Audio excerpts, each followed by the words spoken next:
And we will finish up with Greg. Okay. Or so far. Nobody else has signed up. All right.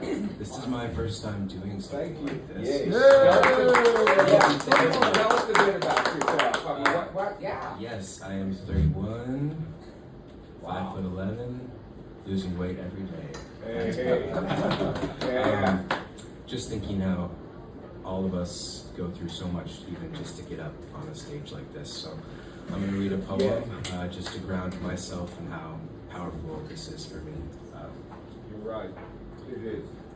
When I was a child, I wanted to be many things, an artist especially. But drawing pictures was synonymous with being gay, so I didn't draw. When I was a preteen, I wanted so badly to be a choreographer, but dancing was synonymous with being gay, so I didn't dance. When I was a teenager, I dreamt of one day being a poet. Sorry for my pops. But being emotional was synonymous with being gay, so I hid all my poems away.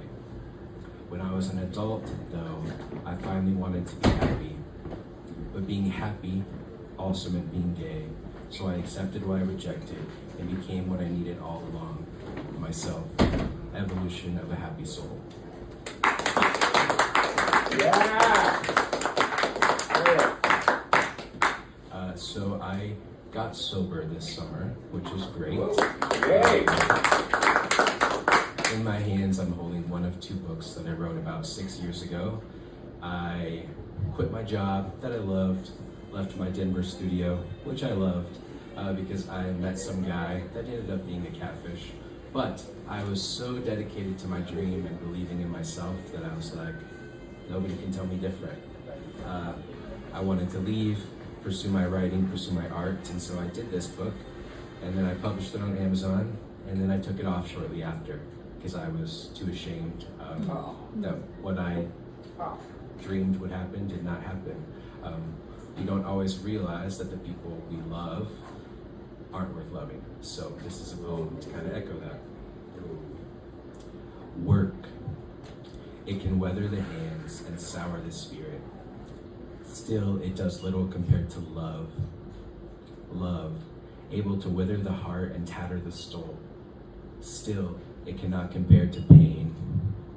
Pain, oh this pain, that weathered these hands and soured my spirit, that withered my heart and tattered my soul, when I made the choice to love a man I knew belonged to another. Crush. Wow. Is that book here? You know they have books. Local books and local poets. They got a whole shelf of local poets. Awesome. I'll get some more details from you. Okay. Yeah. I am working actually on my third collection. I'm actually writing my fourth right now. So this is from one that I'm in the process of editing. It's called Freaky, Nasty, Sexy, Sad. It was written in the fallout of that relationship and chasing my dreams.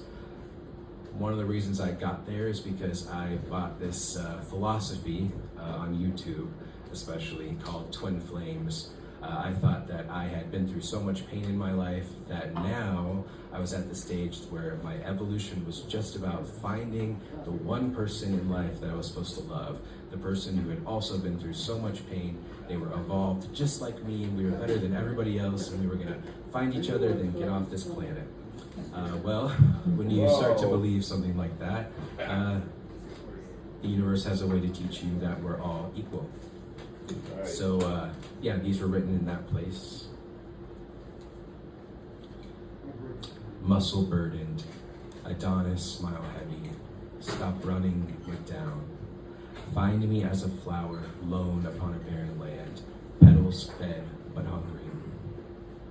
Pull me out, rip my petals off. I don't need them anyway. Anything for you to see me, touch me, feel me, smell me, taste me. You won't forget. Just a bloom in your barren land, unseen by you, doomed to remain a wildflower, a wallflower. I guess I lack appeal.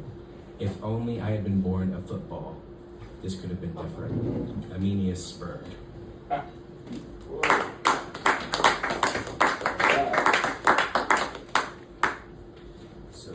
last one I want to read to you guys. I usually like to really leave the title till the end, is just how I write. But this one is called PETIT MORT, which comes from the French language, meaning the little death. It's actually what they call an orgasm. Yes. Because it's this idea that that feeling is the closest we get to death, which is the ultimate surrender, right? When that pleasure is going through us, it brings us to the point where we can't fight it, we can only yield. And death is kind of like that as well. So this really encapsulates a lot of the lessons I learned to bring it home. I was born a son, and as the years pass, I feel less and less like a man and more like a river. More like water than hardened earth, more supple than firm, gentle than strong. But do not divide me, there are no halves to my whole. I am oneness, constantly musing over itself, wondering who I am and writing about it.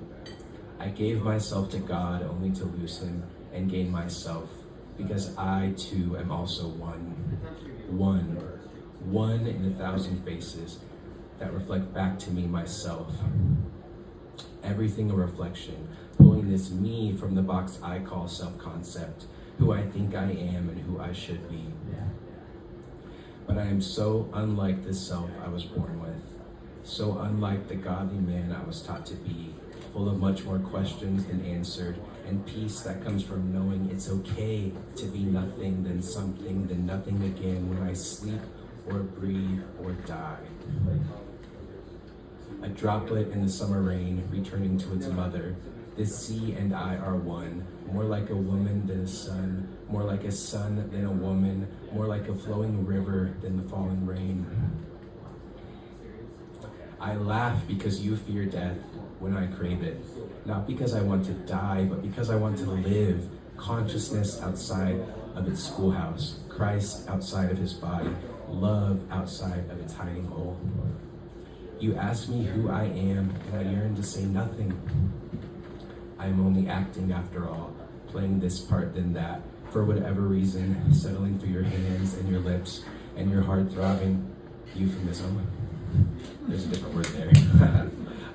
Asking for the little death when what I really need is not the temporary ceasing of this pain I call living, but the transformation of it. Le Petit Mort. So, thank you guys.